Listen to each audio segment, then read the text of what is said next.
I have been so excited to talk with you. I've interviewed a lot of people, but this is my first time interviewing an author that I've been a fan of well before the show that we're going to talk about. So I'm really excited to talk about Dark Matter and dig in. I appreciate your time. Absolutely. Happy to chat with you. Well, you have had your work adapted by other folks before, and you've also adapted your own material before. So, with Dark Matter, what made you decide to run this show yourself? I just love the book. It's very, very special to me. Not that all books aren't special, but this one, it was two things. The book's really, really special to me, and I think to a lot of people. And also, I had a very clear vision of how it could be done, and that's not always the case. Often, I'll finish something, and the question is always, "Wow, would I want to try to take it to the next medium?" And more often than not, I don't. But I just had such a clear understanding of how I thought it could be done and might work that I just had to toss my hat in the ring. Yeah. And why a show, not a film? Well, we tried to make an adaptation for a film, and I wrote a draft of a script, and a couple of the really good writers wrote drafts of scripts. And what ended up happening was all the cool stuff that we loved started getting thrown away in the service of a 110-minute film. And it just became apparent that, there some books and stories are absolutely meant to be films, but some are too intricate and have too much going on. And the process of the film would have, I think, really destroyed what was lovely about the book itself. And when I had the opportunity to do this as a show, we, instead of having to contract, we were able to expand. You're right. So many stories are intricate, especially a story like this one. When I read the book years ago, I didn't know how it could be turned into a show or a movie. I feel like the medium of a novel is able to tackle like dense science in a way that is a lot harder on screen. So, since you did both things, what do you see as the differences in helping audiences understand enough of the science to be able to follow the story between a series and a book?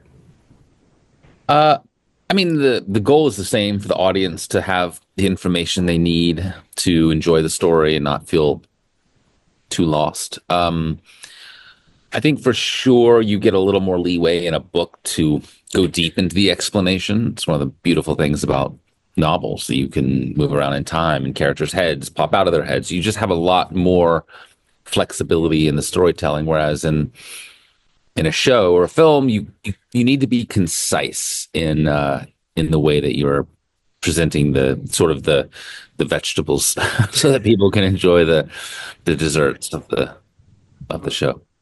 Yeah, but and in the show though, you do expand a lot. The story does go in a lot of different directions that the book didn't necessarily go in. I've heard you reference the novel as a sort of single player experience through the eyes of Jason Prime, but the show explores a lot of other different points of view, especially Jason 2 settling into life with Daniela, expanding on characters like Leighton, things like that. Those are fairly drastic changes from the novel. So how did you know that you needed to have these shifts in point of view for the show? Well, part of it was just a desire to build out the world of Dark Matter a bit more. The family is sort of the core of the show for sure, but not everyone relates to a nuclear family. Like, not everyone connects to storytelling into the world through that prism. That's just one way of experiencing life. We wanted to expand it out so we could include other stories and build a kind of a richer tapestry. And also part of it was just the necessity of a TV show, which is you can't just stay with the same characters the whole time. You need other stories because those plot lines tend to get a little bit like tired if you don't leave them and come back to them. I think when you have more things going on, it sort of lifts all the storylines if you're doing it right. Was that hard? I mean, there's obviously the classic kill your darlings is difficult. This is almost the opposite of that, like expanding on your darlings. Was it was Yeah. it difficult to sort of bend in those directions, or were you excited to explore these other viewpoints? It was lovely to just be able to create more darlings, which is what we did. It's not to say that some things weren't left on the cutting room floor, but nothing that was critical to telling the story of dark matter. And when we tried to make the film, the darlings we were killing was turning it into this just sleek, soulless sci-fi piece that I think would have been really forgettable. Hmm. Yeah, I think it's not lost on me that dark matter explores paths not taken and the things that we wonder if we got right. And now in this adaptation, you're getting the chance to explore story choices that you didn't make the first time around, which I think is really cool. Oh, for sure. I mean, I when I finished the book, I kind of there's a part of me that wondered, did I mess up by not making it a bigger book and also incorporating Daniela's point of view? Because always thought that was a there was a fascinating half of a novel in the experience of a woman whose husband starts acting very strange and she has no idea why. And so with the show, I kind of got to have my cake and eat it too. I got to explore that storyline. And there are obviously in a show like this just so many timelines and things to manage, especially as you expand these points of view. What sort of I'm assuming these are things from season 2 here behind you. Yep. It looks like, rooms, things like that, cars. It's awesome. What sort of like flow charts and things do you have to manage all of these ever expanding timelines? Oh, it's crazy. I mean, the stuff that we do in tracking in season two, we have a creative consultant whose office is just adorned with every possible character we've introduced, every world. It sort of requires its own Bible and person keeping track of it to keep all department heads up to speed on this ever expanding multiverse. How do you? This feels like a strange question to ask because you're the one who created this story. You're running the show. Do you get confused? Like, do you ever get like entangled in this web of timelines? There are moments. There are moments where I'm like, wait, what were we doing here? What were we trying? What point were we trying to make? Which world is this? But I mean, it's pretty much we've sort of internalized it all at this moment in time, and then we kind of know what we're doing and know which world and which character. But it's a really interesting onboarding process for new directors coming on because it's like a fire hydrant of information and versions of characters, and each one tracked so carefully because it's the little details of the show that kind of make it work. And if you don't track those, it all sort of falls apart. Absolutely. Well, and the cast could do that too. If you would cast this wrong, that would fall apart as well. Tell me about assembling. You've lived with these characters for so long. How did you know that you had found the right actors for these roles? Um, well, I mean, so when we had not even started casting it, and Joel Edgerton was an incoming call. Had read the book and heard there was a show being developed, and kind of threw his hat in the ring, and we were like, absolutely. And that was like honestly the easiest casting we've ever done. It's before we even had to start thinking about who Jason Dessen might be. The perfect Jason Dessen emerged, and I can't think of anyone else who would have done the role like him. He's just embodied it to such an incredible extent. And it's that thing where you kind of get your first actor is so important who you hire, because if you get someone great like Joel, then you end up having a lot more options when it comes to casting Daniela and Amanda and Ryan, and it seemed to all the people that we wanted just sort of fell into place for us. So good. Well, also the design of the cube is so specific, but again, in a novel, you are relying on both your description and how that impacts the reader's imagination. It's a lot more literal when it's on screen. How did you get the design right for this pivotal piece in the series? It was, I mean, we had more conversations about the cube or we call it the box, but Yeah, yeah, yeah. than any other really aspect of the show as we were getting it up on its feet. And we explored, I mean, 40 or 50 different versions. We explored things that weren't boxes and different sorts of cladding and very cyberpunk. But the fear was that, the audience's mind in a book might conjure whatever it conjures. But when you just see a black box on screen, how do we make that interesting? And how do we make the corridor interesting? Because you need sort of to create the element of depth and depth of field in an infinite corridor, and without these pylons that sort of every 12 feet. How do you represent that it's the box repeating itself? And there were all these conversations, and we went round and around, and we were on a scout looking for a restaurant, I believe, maybe for block one, and we saw this wall that had this really interesting that was clad in this really interesting metallic sheet that almost looked like clouds, but it had been acid, sort of distressed with acid or something. And we were all like, that's cool. Maybe that would be interesting. And so we took samples, and our production designer, Patricia Farrell, ended up wrapping a box in that stuff. And we're like, oh, that's it.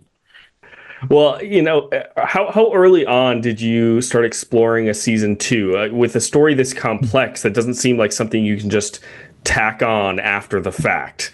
Yeah. Was that immediate? Like we want to do an ongoing series as opposed to a limited series? I wouldn't say it was immediate. As we were writing season one and it was coming together, we saw some really interesting jumping off points that we could continue the story. And it was just a matter of sort of coming up with a few core ideas and core episode ideas that made it worthwhile. Because I didn't want to just obviously do the same thing again. And if I'm doing a second season of a show, that means I'm not writing a book. And so it has to be something that justifies putting pause on my day job, which is novels. And so we came up with a few things that were so interesting to me. I thought, this is different. I think this will not be what people are expecting for a season two. And that it kind of convinced me to stay in this world a little bit longer. Well, maybe you're not going to answer my next question. That's okay. Do you have like a charted, 4-season, 5-season? Do you have like a plan for this show? We have a concept of a plan. How about that? It's beautiful. Beautiful. That's fair enough. All right. I won't push you too hard on that one. But yeah, going from novelist from TV writer doesn't seem like that big of a leap, but being a showrunner is an entirely different set of skills and responsibilities. What stretched you the most in running Dark Matter? It's I would say it's just the volume of things you have to do. It's like it's kind of like getting a show up and going and into production. It's sort of like training for a marathon at first. Before the show's officially in production, you're in this long prep period, and you start each day is more and more meetings. Your books up, and you're hiring people. You're kind of getting used to that pace. But when you come to begin filming, then I mean it's 12-hour days of filming, one block of episodes. And while you're doing that, you're prepping the next block of episodes. And then when you get to the place that we are right now in production, you are also beginning to get episode cuts from the first episodes that you shot. And so you're editing, prepping, filming, and still writing all at the same time. And it's just the amount of work every day. It's ultimately about inspiring people and getting the best out of people and trying to hire the very best who share your vision and can kind of execute the big ideas. It's definitely the hardest thing I've ever done by orders of magnitude. That's awesome. A lot of it is not writing. That's the downside of it. A lot of it has literally nothing to do with writing. It's management of people. Was that fun to move away from the written word into making decisions across all of these different departments? I would say yes. I would say yes. There comes a point in time, like in your like thousandth meeting about a hairstyle for an actor or what kinds of shoes they're going to wear or on the prop that you're like, I mean, this is definitely not writing, but it is creating a world. I've really enjoyed the challenge of it. It's not it's there's never a boring day, and the days every day is different. You're in a different location every day. We're shooting here in Chicago. You get to see all aspects of the city. You get to really intimately know a city. I think one of the things that makes it worth it also is just we have an incredible crew, an incredible group of people, and that's a really fun thing to make art with a bunch of people because the novel writing experience is incredibly solitary. So this is getting that collaboration is incredibly fulfilling. Among your many hats, would you add the hat of director maybe in season two or a future season? I don't know. It's hard. What's the hard part about it is the time. It's Dark Matter is a massive show and it's incredibly complicated and what I just described to you. We're prepping a show, we're filming, we're editing, we're still writing last episodes. So it becomes a question of like, well, when is the time? Because when you are directing, it is all you're doing. You're not doing anything else, and it is when you're in it the most intense job on the production. And I haven't found a way yet to do it and not like neglect some of my more important duties, which is just keeping the train on the tracks, edits coming in, scripts coming out, filming running along. I spend a lot of time on set, and I work very closely with the actors and the directors, and I enjoy that. And it's not to say I wouldn't ever entertain it. I would. It would have to be the right time and the right circumstance. I have friends who've jumped in it too soon, and it's what happens is you put your eye on that ball so intensely everything else sort of starts to like fall by the wayside. And making a show and show running it is like being on train tracks and there's a train barreling down at you and you're just trying not to get run over by the train. And so I guess my fear so far is that I would be run over by the train if I did that. Sure, sure. That makes sense.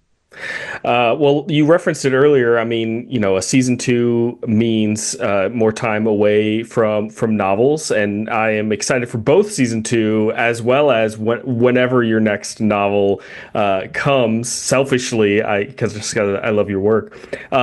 Is there a novel in the works, or like on the back burner, or are we saying that's Yeah. for after the show? There's a novel in the works. And it's very hard to do it during the all of the crush of production because you kind of really have to be in that headspace, and it takes some time to get into that headspace. So what I found is that by the time I've gotten to this headspace, something else pulls me away from it, and it's this ping pong, and you never really put your full attention to it. So I'm hoping as soon as we wrap production to jump back into it. But yes, I have an in process novel at the moment. Is there anything you can tell me about it? Nothing at all. I think it's really good. That's all. I bet. I bet. Well, I'm very excited to read it whenever that day comes.